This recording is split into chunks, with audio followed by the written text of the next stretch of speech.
Sorry for the delay, folks. We are back at the CSL. This is our first match of the season, and we are here in the 2v2 between Berkeley and Stanford. Oh, it is time. It is time. Quick reminder, guys, before we intro the players. When you're looking to join a chat channel, be sure to actually hop out of the matchmaking. It's in the main menu. It is confusing with the groups in one area and then the matchmaking's in another.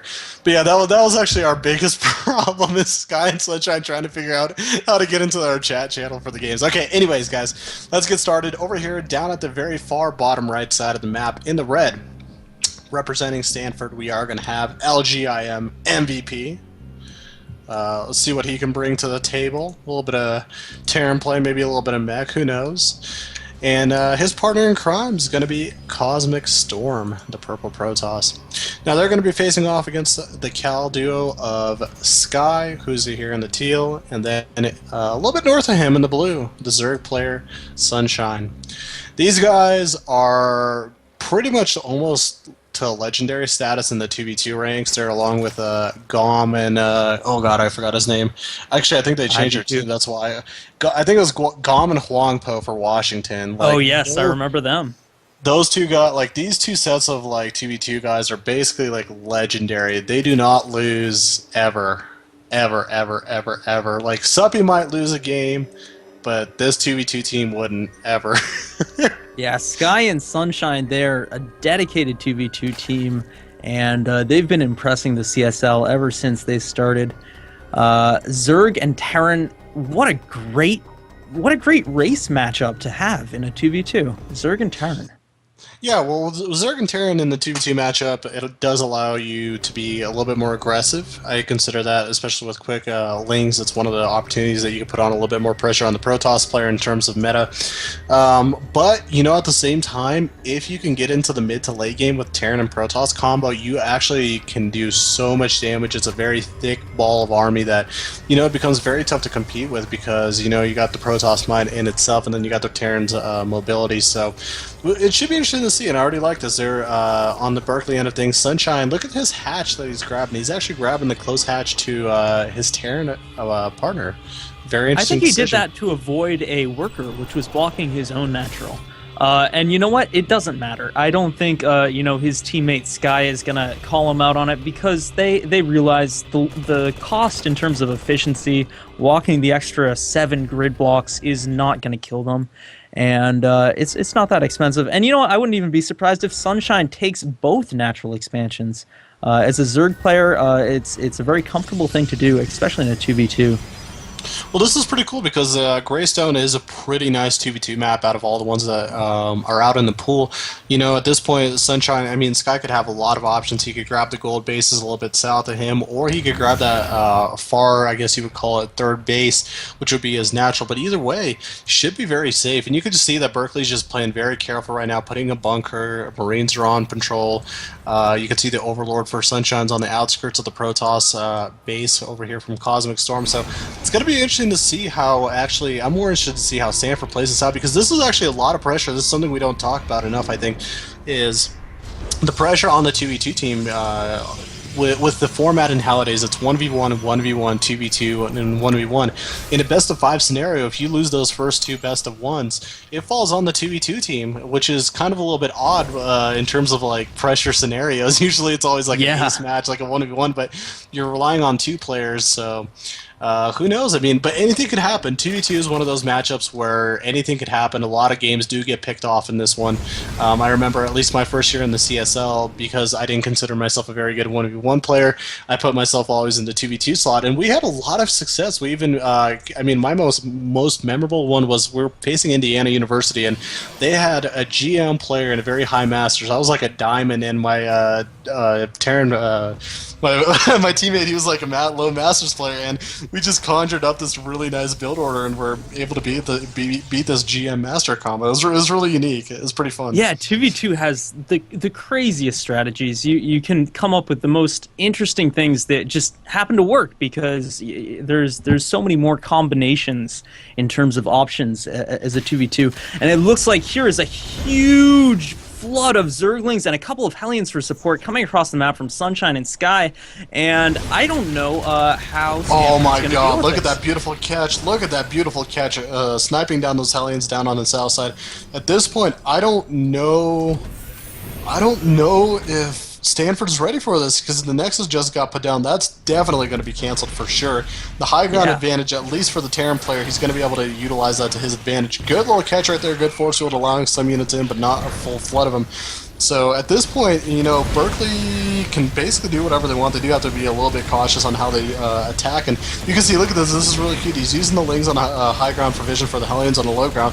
They take care of all the Hellions, and now there's no defense for the Terran player. He's trying to get SCVs there in time to repair, but they're not going to be able to make anything happen. And now there's just going to be a flood of Lings just ripping apart their buildings. And honestly, it would be a better option just to go into the mineral line, start hacking away at the economy. This should draw out the Protoss player, Cosmic Storm. It should.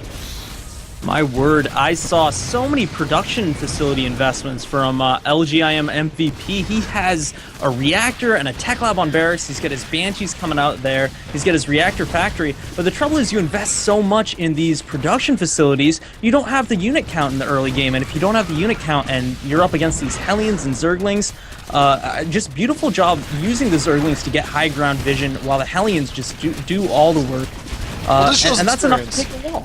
It shows experience. It does. It shows experience. It shows collaboration. It shows that they've played with each other a lot, because somebody like that would be running around all over the place. And you can see that just a small pack of Lings just on the high ground for vision, the low ground position from Sunshine, and they were able to really just flood everything. And at this point, it's basically now down to 1v2.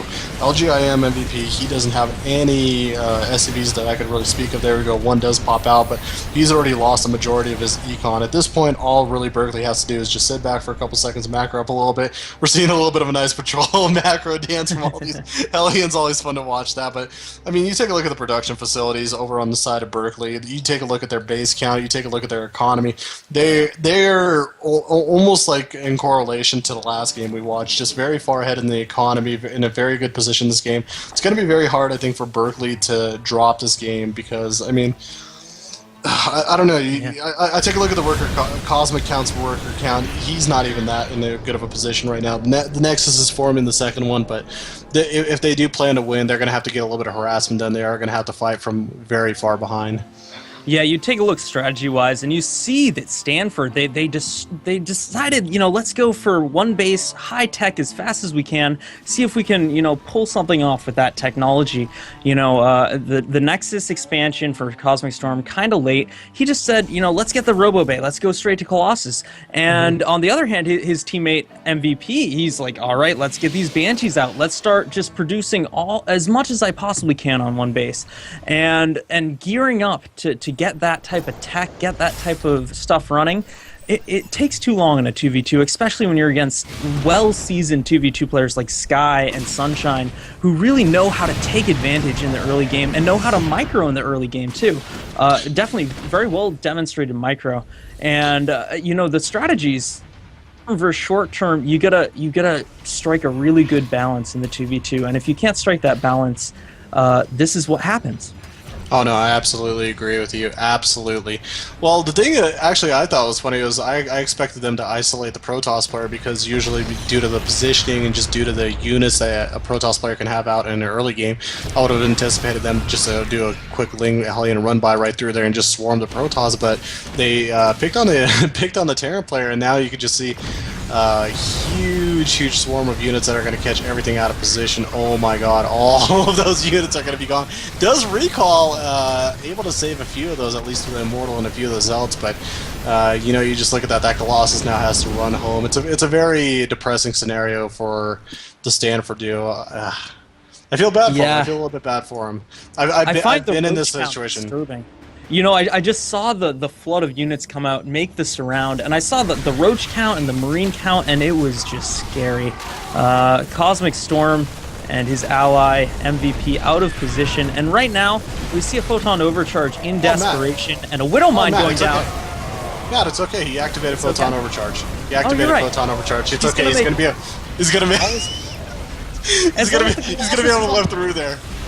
And Colossus gets to the high ground. Beautiful. Oh my gosh, just as he gets to the high ground, the Colossus is sniped. and it looks like that photon overcharge is all for naught. The Roach is going to power through, and I love the Widow Mine placement from MVP, but I think it is too little, too late, unfortunately. Oh yeah. Way too little, way too late. 130 supply for Sunshine. The Terran player sitting at 99 supply. Cosmic Storm losing all of his bases, and at this point again, just it must be the Stanford philosophy. They're going to walk out on their shields. Yeah, I mean, hell, you know, they're writing GGs, they're writing hearts, very well mannered. A clean 3-0. This was a very clean 3-0 from Berkeley.